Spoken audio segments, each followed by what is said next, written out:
लटेरी में पिछले रविवार को निशा कुशवाहा ने आत्महत्या की, जो कि विशेष समुदाय के युवकों द्वारा निशा कुशवाहा को परेशान होकर के अपने ही कमरे में फांसी लगा ली थी।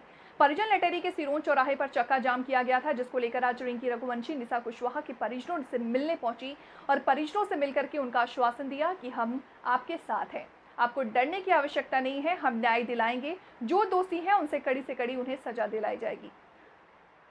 दिलवाएंगे। और वहां से लौटने के उपरांत सिरोंज चौराहे पर मीडिया के सवालों का भी उन्होंने दिलचस्प अंदाज में जवाब दिया। शासन प्रशासन पर कई गंभीर आरोप लगाए, सारी बातें बताई गई और साथ में भाजपा पर सवाले निशान खड़े किए गए। बताया गया कि क्षेत्रीय विधायक कौन से बिल में जाकर के छुपे हुए हैं, जो कि अभी तक परिजनों से मिलने का समय नहीं निकाल पाए। मध्य प्रदेश में महिला उत्पीड़न के आंकड़े बढ़ते जा रहे हैं, ऐसे कई सवाल खड़े किए गए। सबसे ज्यादा शर्मनाक बात यह है कि आज हम विदिशा जिले की बात करें तो पिछले एक माह में विदिशा जिले की ये दूसरी घटना है जिसमें किसी महिला ने या किसी बच्ची ने शोषण का शिकार होने के बाद आत्महत्या की है। दूसरी बात आपसे जानना चाहेंगे कि जैसा कि उस पीड़ित बच्ची ने छेड़छाड़ से तंग आकर आत्महत्या जैसा बड़ा कदम उठाया, तो क्या इस चीज़ की शिकायत पूर्व में थाने में की गई थी? आपको कुछ शिकायत की परिवार वालों ने? हमारी परिजनों से बात हुई, उन्होंने हमें बताया कि इससे पहले हमने आपसी समझाइश द्वारा इस मामले को सुलझाने का प्रयास किया था। बीच में आपसी तनातनी भी हुई थी, झड़प भी हुई थी और उन्होंने सोचा था कि ये मामला शांति से सुलझ जाएगा। बस इसी कारण ये आज बच्ची जो इतनी परेशान हो गई और इतनी पीड़ित हो गई, उसको इतना बड़ा कदम उठाना पड़ा, ये उसी का परिणाम है। दूसरी ओर जहां देखा जाता है कि पीड़ित बच्ची को न्याय देने के लिए प्रदेश में माननीय मुख्यमंत्री जी ने काफ़ी सख्त संदेश दिया है कि हम बेटियों की रक्षा के लिए दोषियों पर सख्त कार्रवाई करेंगे। और देखा भी गया कि लटेरी से आरोपी के साथ साथ उसकी मां का एवं बहन को भी गिरफ्तार कर जेल भेज दिया गया है। तो एक महिला होने के नाते इन दो महिलाओं के ऊपर केस लगाया जाना कहाँ तक आप उचित मानते हैं? देखिए, निश्चित ही आपका जो प्रश्न है वो बहुत गंभीर प्रश्न है। एक तरफ यदि बात की जाए तो जो उस नाबालिग बच्ची ने किया है और उसके कारण जो परिवार जिस सदमे में है, जितना पीड़ित है वो, तो हम आज बच्ची को न्याय दिलाने की बात करते हैं और किसी एक को न्याय दिलाने के लिए हम किसी दूसरे के साथ अन्याय नहीं कर सकते। आप भी एक महिला है और आप ग्रामीण क्षेत्रों में घूमती हैं, बखूबी उनके दुख दर्दों को आप समझती हैं, उनकी पीड़ा को आप समझती है। उनके लिए जो जेल भेजा गया है, एक माँ और एक बेटी, जवान बेटी को, आप उस महिलाओं के बारे में क्या करेंगे? बिल्कुल, मैं अपनी बात पूरी करना चाहती हूँ।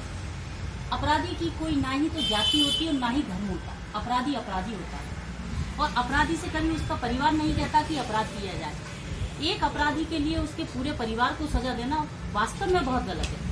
और अभी तो इन जांच का विषय है, अभी तो इस पर जांच चल रही है। प्रशासन ने जो किया है वो बहुत गलत है। और लटेरी में जो सबसे महत्वपूर्ण जो एक घटना देखने को आई कि मैं तो यही कहूंगी कि वो विधायक के संरक्षण में पल रहे हैं जो असामाजिक तत्व हैं।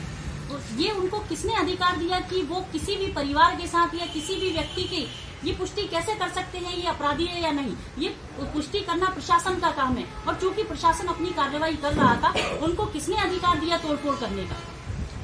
जैसा कि लटेरी में प्रोटेस्ट चल रहा था और अधिकतर कई केसों में देखने को मिला है कि राष्ट्रीय राजमार्ग के चौराहे पर अक्सर जाम लगाया जाता है, ये राष्ट्रीय राजमार्ग है।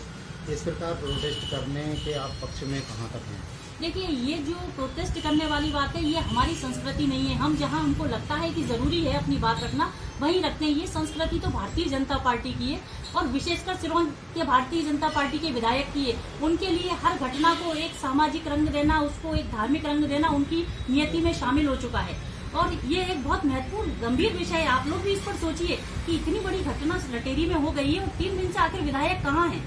वे विधायक जो छोटी छोटी सी बातों को बहुत बड़ा मुद्दा बनाते हैं, जिन पर चीखते चिल्लाते हैं, चौराहों पर प्रशासन को गालियां देते हैं, आखिर वे विधायक अब तक कहाँ सो रहे हैं? 3 दिन हो गए इस घटना को, अभी तक वो विधायक क्यों नहीं आए? और उन्हीं के संरक्षण में पल रहे, उन्हीं के गुंडों द्वारा, उन्हीं के असामाजिक तत्वों द्वारा जो तोड़फोड़ की गई है, उनको ये अधिकार नहीं था कि वो कानून को अपने हाथ में लें।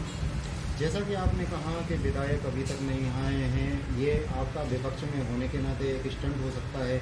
देखने में आया है कि जहां प्रदर्शनकारी चौराहे पर रखकर प्रदर्शन कर रहे थे, ऐसे लोगों को समझाने के लिए एसडीएम सिरोंज के माध्यम से स्पीकर खोलकर लाउड स्पीकर पर लोगों को समझाई देने का कार्य विधायक श्री उमाकांत जी ने किया था। लेकिन प्रदर्शनकारियों द्वारा विधायक के मुर्दाबाद के नारे लगाए गए, शिवराज सरकार हाय हाय के नारे लगाए गए, इसको किस प्रकार देखते हैं? देखिए, मैं आपको एक बहुत अच्छी बात बताना चाहती हूँ। आपने ये प्रश्न किया कि प्रदर्शनकारियों द्वारा विधायक के मुर्दाबाद के नारे लगाए गए या प्रशासन के लगाए गए। इससे पहले आप लोग गवाह हैं उस घटना के, जब विधायक के लोगों द्वारा विधायक के संरक्षण में विधायक मौजूद थे और प्रशासन को गालियां दी गई हैं, भद्दी भद्दी गालियां दी गई हैं। यहाँ की कांग्रेस पार्टी को हर बार घेरा गया है। जहाँ कांग्रेस पार्टी का कोई रोल नहीं, वहाँ भी विधायक द्वारा बार बार कांग्रेस पार्टी को घेरा गया है और विधायक के द्वारा विधायक की मौजूदगी में प्रशासन को गंदे शब्दों का इस्तेमाल करना आप लोगों के सामने रहा है। इसलिए ये जो शैली है, ये विधायक की शैली है, ये हमारी शैली नहीं है, भारतीय जनता पार्टी की शैली है। और अभी जो हुआ, भीड़ का कोई रूप नहीं होता, भीड़ का कोई नाम नहीं होता। और निश्चित ही ये जो पूरा घटनाक्रम हुआ है, ये विधायक के द्वारा प्लान किया गया है। देखिए, हम उस बच्ची के साथ जो हुआ है वो चाहते हैं कि उस पर, अपराधी पर कड़ी से कड़ी कार्रवाई हो। हम उस परिवार के लिए न्याय चाहते हैं, लेकिन हम उस न्याय के लिए राजनीतिक रंग देना पसंद नहीं करते। हमारी ये शैली नहीं है। इसमें कुछ राजनीतिक रोटियां भी सेकी जा रही हैं, कुछ विधानसभा चुनाव आ रहा है, उसको देखते इसके बारे में क्या कहते हैं? देखिए, राजनीतिक रोटी और सेकना और विधानसभा चुनाव को देखते हुए सब स्टंट करना या जो भी शोबाजी करना, ये मैंने आपको बताया कि यहाँ जो वर्तमान भारतीय जनता पार्टी के विधायक हैं, ये शुरू से उनका कार्य रहा है। लेकिन जिस तरीके की दुखद घटना हुई है, उससे सिर्फ पूरा लटेरी ही नहीं, पूरी सिरोंज लटेरी विधानसभा के लोग इस घटना से सदमे में हैं, क्योंकि ये घटना, इसकी जितनी निंदा की जाए उतनी कम है। और विधायक और मुख्यमंत्री क्या समझेंगे? विधायक का तो परिवार ही नहीं है, तो बेटी का दर्द वो कभी नहीं समझ सकते। मुख्यमंत्री को खुद के बेटियां नहीं है, तो बेटी का दर्द वो क्या समझेंगे? ये तो संवेदनहीन सरकार है, भावनाओं के नाम पर खेलने वाली सरकार है। विदिशा जिले में 2 घटनाएं हो गई हैं। इससे पहले दोपहरिया में घटना हुई, उस घटना पर मुख्यमंत्री ने क्या कहा? ये मुख्यमंत्री का जिला है जिसमें एक माह में 2 घटनाएं हो गई हैं और दोनों घटनाओं में सिर्फ लीपापोती की जा रही है। पिछली जो घटना हुई है उसमें तो भारतीय जनता पार्टी के लोगों के नाम लिखे गए हैं। जो पीड़ित बच्ची थी रक्षा गोस्वामी, उसने अपराधियों के नाम लिखे थे। उसका पीड़ित पिता था, उसने कई बार प्रशासन से गुहार लगाई, मुख्यमंत्री से गुहार लगाई, लेकिन किसी ने नहीं सुनी और उसका परिणाम ये हुआ कि पिता को भी आत्महत्या करना पड़ी। तो इसलिए ये संवेदनहीन सरकार है। और बेटी का दर्द तो वही समझ सकता है जिसके घर में बेटी हो, जो बेटी का पिता हो। ये हमारे माननीय विधायक और मुख्यमंत्री बेटी का दर्द कभी नहीं समझ सकते। क्या उनके लिए भी न्याय मिलना चाहिए जो जेल में गई है? वो भी एक महिला है। देखिए,